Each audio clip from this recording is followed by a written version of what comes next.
السلام علیکم دوستوں، کیسے ہیں آپ سب؟ امید کرتا ہوں سب خیر خیریت سے ہوں گے۔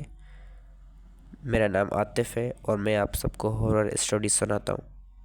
تو چلیں اپنی اسٹوری اسٹارٹ کرتے ہیں۔ رات کا وقت تھا۔ شہر کے کنارے پر ایک پرانی حویلی تھی جس کے بارے میں مشہور تھا کہ وہ شاپت ہے۔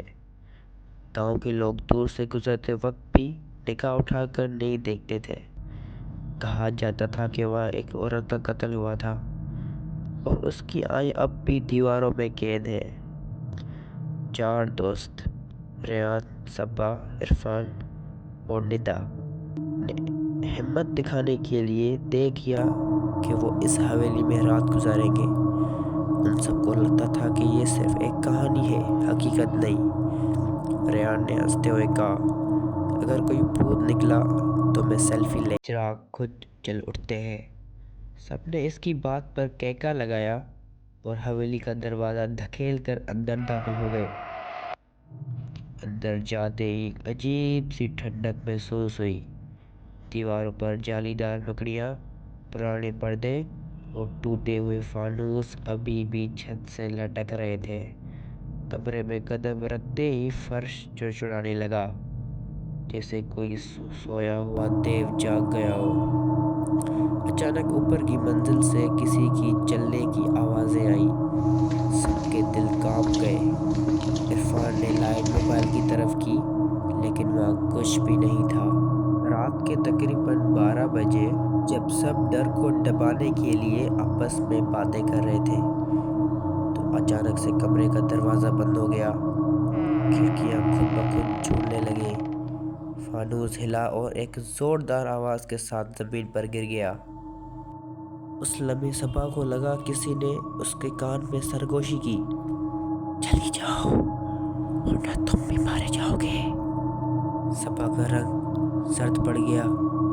میں نے سنا ہم سے کوئی بات کر رہا ہے۔ خوف کی شدت اتنی بڑھ گئی کہ ریان نے ہنسی میں بات ٹالنے کی کوشش کر رہا تھا، لیکن جب اس نے سیڑھیوں پر ایک عورت کو دیکھا جو سفید لباس میں کھڑی تھی اور اس کا چہرہ سیاہ دھند کی طرح دھندلا تھا، تو اس کے ہونٹ بھی کپ کپ آ گئے۔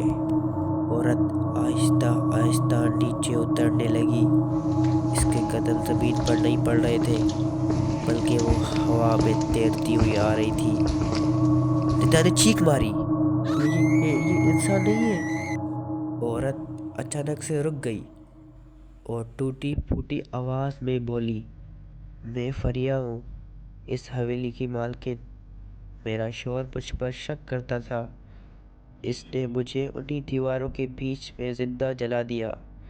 میرا دکھ، میرا درد اب تک اس جگہ میں زندہ ہے۔ جو بھی یہاں آتا ہے وہ میرے قید خانے کا حصہ بن جاتا ہے۔ یہ سنتے ہی کمرے کی ساری لائٹیں ٹمٹمانے لگی۔ در دیوار سے پھول اٹھنے لگا، جسے دوبارہ وہ منظر زندہ ہو گیا ہو۔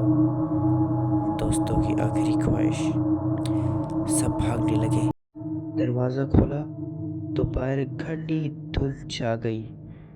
جتنا بھاگتے اتنا ہی حویلی کے اندر واپس آ جاتے، جیسے جگہ نے انہیں قید کر لیا ہو۔ اچانک عرفان غائب ہو گیا۔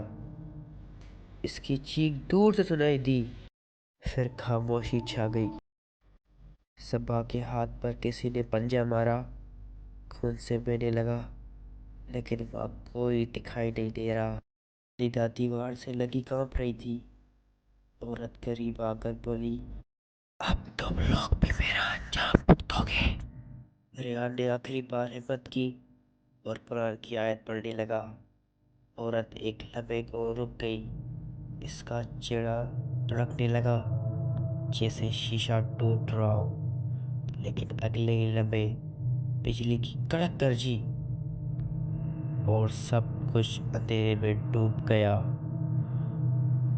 صبح کے وقت گاؤں والوں نے جب حویلی کے قریب گئے تو انہیں صرف ریان کی جلی ہوئی لاش ملی۔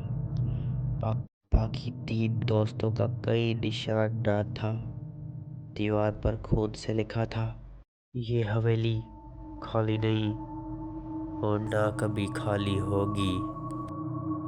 امید کرتا ہوں دوستو آپ سب کو یہ اسٹوری اچھی لگی ہوگی، اگر اچھی لگی ہے تو لائک سبسکرائب کریں، شیئر کریں۔